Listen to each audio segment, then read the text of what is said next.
There are two possible methods for determining whether or not a program is allowed to run. The first is blacklisting. Simply put, a list is created of all the programs or extensions that should not be allowed to run. Every program or extension that is not on that list is allowed to execute. The second method is whitelisting. As the name implies, this is the exact opposite of blacklisting. A list is still made of programs and extensions, but this time the list is for programs that are allowed to run. Every program or extension that is not on that list is not allowed to execute. Blacklisting is the simpler method to set up, but it is less secure. New programs and file extensions are created constantly, and malicious code can be executed. It is impossible to create an exhaustive list of all avenues of malicious code. Whitelisting is more secure, but becomes an administrative issue in keeping the list up to date.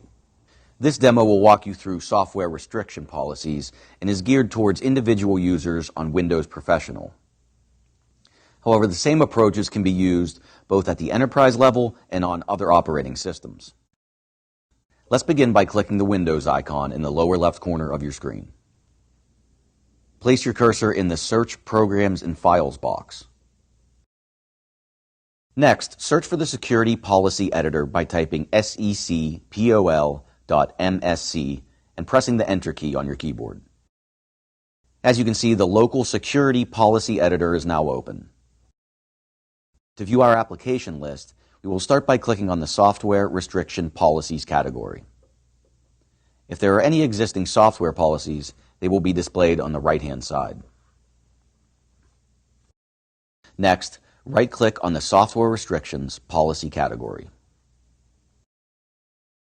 Select New Software Restriction Policies.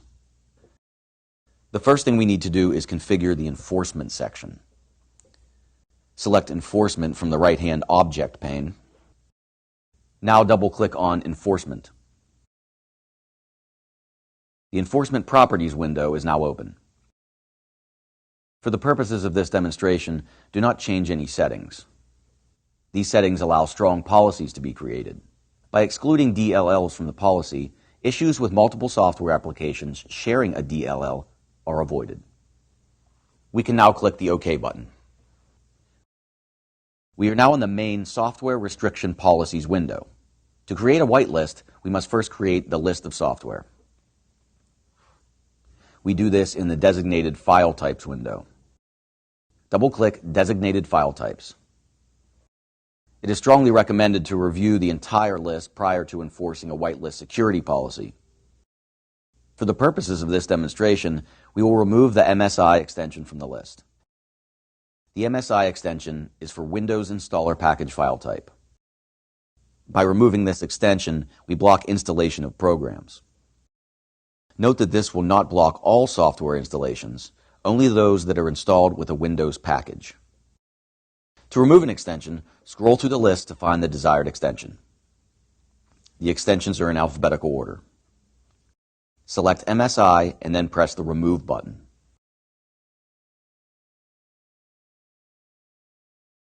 A pop-up window will confirm that this file type will be deleted from the list. Select the Yes button.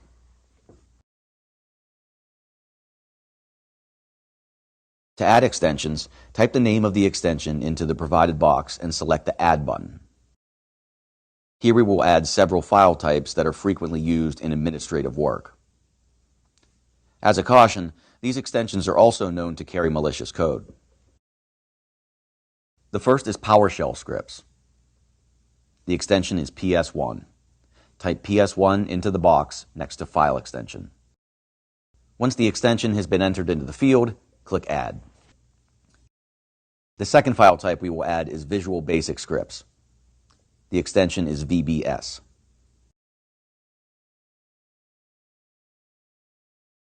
When we are done adding extensions, click Apply.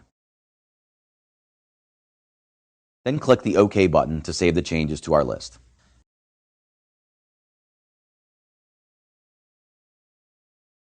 The next step is to establish this list as a whitelist. Start by double-clicking on the Security Levels folder. The Security Levels folder sets the default security action. The three options are Disallowed, Basic User, and Unrestricted. If disallowed is set as the default security action, software will not run, regardless of the access rights of the user. This establishes whitelisting as the default action if selected. Double-click the disallowed security level. This opens the disallowed properties window. Click Set as Default. A warning box will pop up and alert you to the changes you are about to make. Note that this pop-up will only display if you select a setting that is more restrictive than the current setting. Click OK. Click Apply to save changes. And finally, we click OK. If Basic User is set as the default security action, software will run as a user without administrator access. Under this setting, all normal user resources are accessible. By default, Unrestricted is the default security action. Under this level, the user access rights determine the access rights of the software. The next software policy technique we will demonstrate is blacklisting.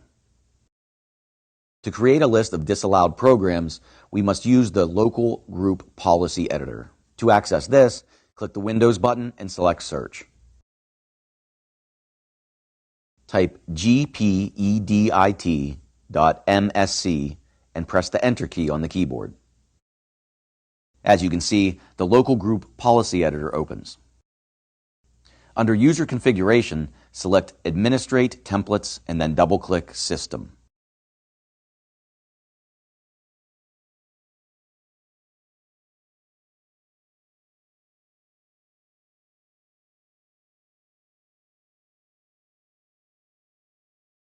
There are multiple options here.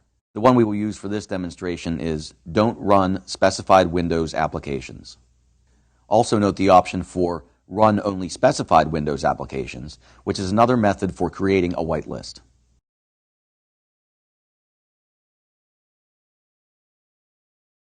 Double-click on Don't Run Specified Windows Applications to bring up the window to create the blacklist.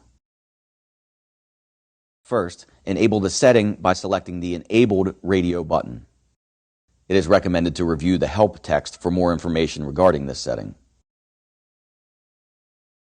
Then select the Show button next to the list of disallowed applications. Create a new value. For this demonstration, we will block the Firefox browser from executing. Type firefox.exe into the text box.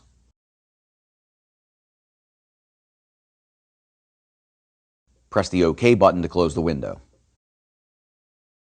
At the Don't Run Specified Windows Applications window, select the OK button to apply and close the window. Users attempting to run Firefox will now receive a warning, denying their request and notifying them to contact their system administrator. There are multiple ways to create whitelists and blacklists. To create these lists for a Windows domain, you must use the Group Policy Editor on the domain controller. Using additional settings with the Security Policy Editor and the Group Policy Editor, you can restrict software from executing out of certain folders and file paths, restrict applications that are not signed by a valid security certificate, and restrict the installation of software. It is also possible to identify software based on the hash value of the software and the size of the software files. This is possible using either MD5 or SHA1 hash values. Another option in Windows is to utilize the system registry to control program execution. It is important to note any limitations to these security settings by reviewing the help text provided. This concludes the demonstration.